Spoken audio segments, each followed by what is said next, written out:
Moby-Dick, by Herman Melville. Chapter 11. Nightgown. We had lain thus in bed, chatting and napping at short intervals, and Queequeg now and then affectionately throwing his brown tattooed legs over mine, and then drawing them back, so entirely sociable and free and easy were we, when, at last, by reason of our confabulations, what little nappishness remained in us altogether departed, and we felt like getting up again, though daybreak was yet some way down the future.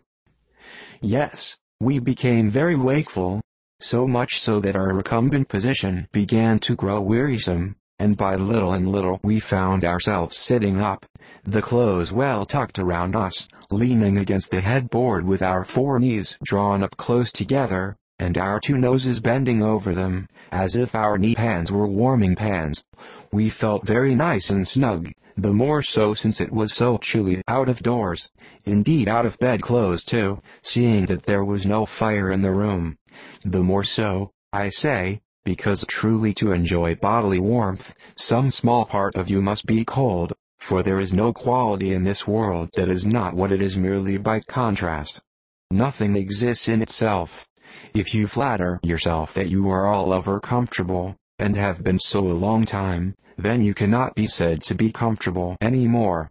But if, like Queequeg and me in the bed, the tip of your nose or the crown of your head be slightly chilled, why then, indeed, in the general consciousness you feel most delightfully and unmistakably warm.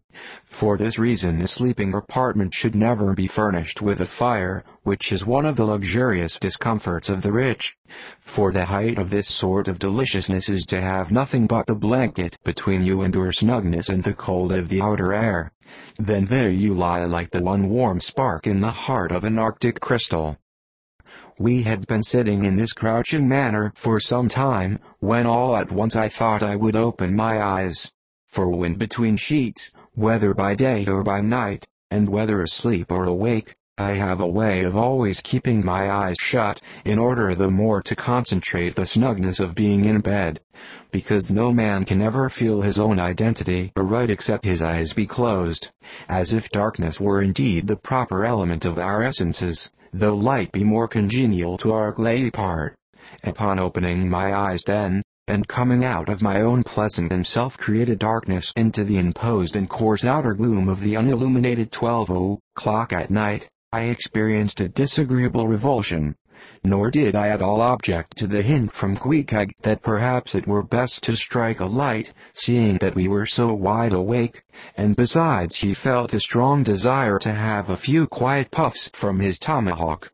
Be it said, that though I had felt such a strong repugnance to his smoking in the bed the night before, yet see how elastic our stiff prejudices grow when love once comes to bend them. For now I liked nothing better than to have Queequeg smoking by me, even in bed, because he seemed to be full of such serene household joy then. I no more felt unduly concerned for the landlord's policy of insurance. I was only alive to the condensed confidential comfortableness of sharing a pipe and a blanket with a real friend. With our shaggy jackets drawn about our shoulders, we now passed the tomahawk from one to the other, till slowly there grew over us a blue hanging tester of smoke, illuminated by the flame of the new-lit lamp. Whether it was that this undulating tester rolled the savage away to far distant scenes, I know not, but he now spoke of his native island, and, eager to hear his history, I begged him to go on and tell it.